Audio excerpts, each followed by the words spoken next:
Sælvertu Jóhannes Björn. Við ætlum að tala skuldakreppuna í Evrópu, það sem að gerast. Þetta byrjar í Grikklandi í raun og veru. Og við sjáum að það brjótast út óveðrið í vikunni. En svo þetta mein sem að breiðast út álfuna og heiminn og og við sjáum að skuldabréfamarkaðir eru við suðumark og ég spurði nú einfaldlega hvað á seyði? Já, í fyrsta lagi þá voru Þjóðverjar allt og seinir að taka á þessum vanda. Þegar svona vandi kemur upp, þá verður að leysa hann strax, því annars fer markaðurinn stað, hann finnur blóðbragð, hann byrjar að hækka vexti allstaðar og tryggingar á lánum. En Þjóðverjar og Frakkar, náttúrulega, þeir dróðu þetta líka út af því að þeir voru að selja Grikkjum vopn upp á 600–700 milljarða íslenskar krónur. Já. Þetta var svona svipað að Icesave og Alþjóðagjaldeyrissjóðurinn. Þeir eru settir í þessari klemmu og það er allt í lagi að svelta gamla fólkið og loka spítulum. Vopnin urðu að gangi í gegn. Já. En aðalmálið er að þetta er allt og hægt ferli. Þú verður að grípa strax í taumana þegar svona gerist. Og svo breiðist þetta út? Svo breiðist þetta náttúrulega út og nú eru vextir að hækka í Portúgal og Spáni. Og þegar Spánn lendir í verulega vandræðum, þá sjáum við alvöru vanda. Því að þá erum við að tala 300 milljarða evrur sem þeir þurfa. Og svo kemur Ítalía eftir, gífurlega skuldsett og eftir Portúgal. En hvað þýðir þetta fyrir, evruna? Evran er náttúrulega bara hálf dauðadæmd og fer sennilega niður 20% viðbót. Já. Og það þýðir ekkert fyrir þessu lönd í Suður-Evrópu að vera með evru. Það er gjörsamlega vonlaust. Þau geta ekki verið með sama grundvöll og Þýskaland og Norðurlöndin sambandi við gjaldmiðil. Að hann miðist við sömu framleiðslu getu. Það bara gengur ekki. Já. Þannig evran virkar fyrir þá sem þessa öguðu, svolítið leiðinlegu Norður-Evrópubúa en síður fyrir fólkið Miðjarðarhafið. Já, það er allt annað lífstíll og fólk leggur ekki þessa ofur áherslu að ganga gæsaganginn inn verksmiðjugólfið og framleiða. Og þetta hefur aldrei gengið upp og þetta gekk í smá tíma meðan allt er mjög auðvelt og vextir og lágir og bankar mokuðu peningum. En sem dæmi til dæmis að franski bankar að þeir hafa lánað 500 milljarða dollara bara til Ítalíu. Já. Og $1 trillion á þessi PIGS-land, Portúgal, Ítalíu, Írland, Spán og Grikkland. Svo koma náttúrulega eftir þessir bákaupmenn sem eru núna að veðja gegn heilum þjóðríkjum. Já, og það gerir, þeir finna alltaf blóðlyktina. Og þess vegna segi ég að menn urðu að grípa strax í taumana. Já. En þó það hefur verið gripið strax í taumana að þá stenst kerfið ekki. Peningakerfi heimsins er sprungið fyrir utan þetta Suður-Evrópu, Norður-Evrópu dæmi sem gengur ekki heldur upp. Að það eru hreinlega alla þjóðir heims nema Kína sem er að lenda í ofurskuldum. Já. Og það sem gerðist er náttúrulega það að skuldir bankakerfisins þar voru færðar yfir á ríkissjóði. Já. Ég er búin að vera að vara þessu í heilt ár og síðan hjá mér. Aha. En já, það er... Skuldir, bönkunum var bjargað og ríkin skuldsettu þessu algjörlega sem voru nú skuldsett fyrir. Skuldsettu enda með. Já, en svo ef við lítum á forgangsröðina að þessi styrkur, eða náttúrulega ekki styrkur, það er bara meiri lán sem Grikkir hafa fengið. Það eru smámunir með að hvað bankakerfi fekk. Bankakerfi fekk mörgur sem hærri upphæðir og það var alltaf rætt. Það bara fekk þessa peninga. Já.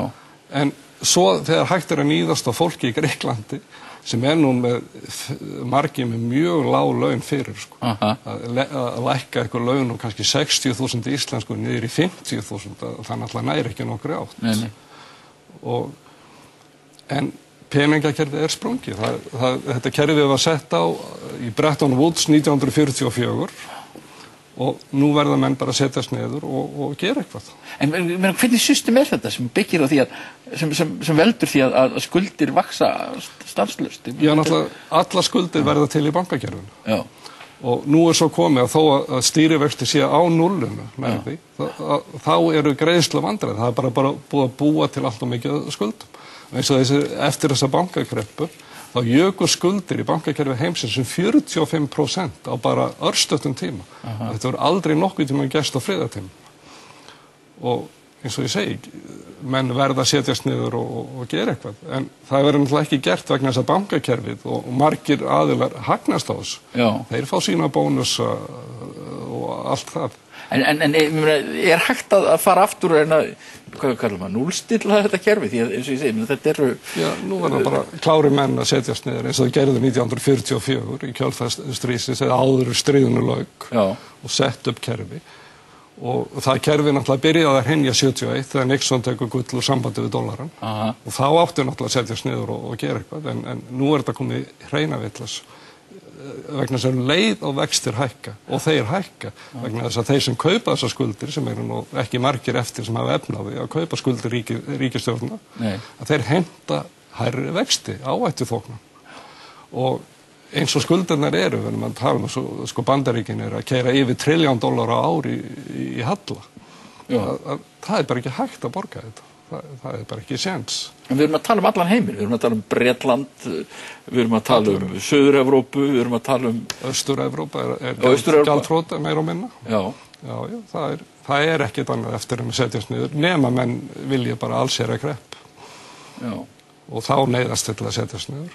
Og það voru reyndar verið að segja þar á fjölmiðlum að enskur sagnfræðingur hann reyndar á skoskum ættum Neil Ferguson, hann segir að spá því að þetta sé alltaf fara að hrynja anskotans til. Já, þetta kemur í ljós í næstu viku. Við skulum horfa á millibankavexti, hvað þeir gera og ef þeir byrja að hækka, þá frýs allt kerfi niður. Þá verður ekki hægt að fá námslán í Bandaríkjunum eftir smá tíma, eins og gerðist eftir síðustu kreppu, bankakreppu.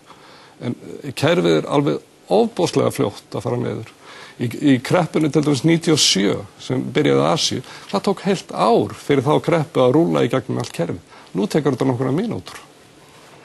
En segðu mér, það vakti athygli að Wall Street í síðustu viku hrapaði allt í einu um 1000 púnta og Obama fórseti hefur talað um að það þurfa að rannsaka þetta sé óeðlilegt. Já, það var margir spáð því að þetta myndi gerast vegna þess að það svindlkerfi í gangi á Wall Street. Það ekkert hægt að kalla annað heldur en svindl. Það eru 20.000 fyrirtæki sem versla í Kauphöllinni en 2% þeirra eru með 73% allir í veltunni. Og þessi fyrirtæki, þau fá leigða aðstöðu hjá Kauphöllinni, þau borga peninga fyrir það að hafa ofurtölvur nálægt markaðin. Vegna þess að þeir græða nanosekundur, bara brot úr sekundum, að fá upplýsingarna fyrir. Og þessar ofurtölvur, þær bara tala hverju aðra og þær tala við markaðinn kannski milljónsinnum á dag og reyna þolrifin á kaup og selja alls konar hlutabréf og fá það upplýsingar hvað markaðurinn hefur áhuga á að gera upp eða niður og vesla inn í það. En þegar þú komið með svona ofurtölvukerfi, þá kemur bara alltaf að því einn daginn, að eins og í þessi tilfelli, þegar kallið þetta feitan fingur, að það var einhver stór aðili sem seldi, sennilega í Chicago, þeir eru ekki búin að finna þetta út enn. Og þá fór markaðurinn niður fyrir tölvuprogrammið og þá grípur tölvan í tómt og hún bara fer niður á botn. Og það voru flott fyrirtæki sem fóru úr 60 niður í pennies í nokkra mínútur.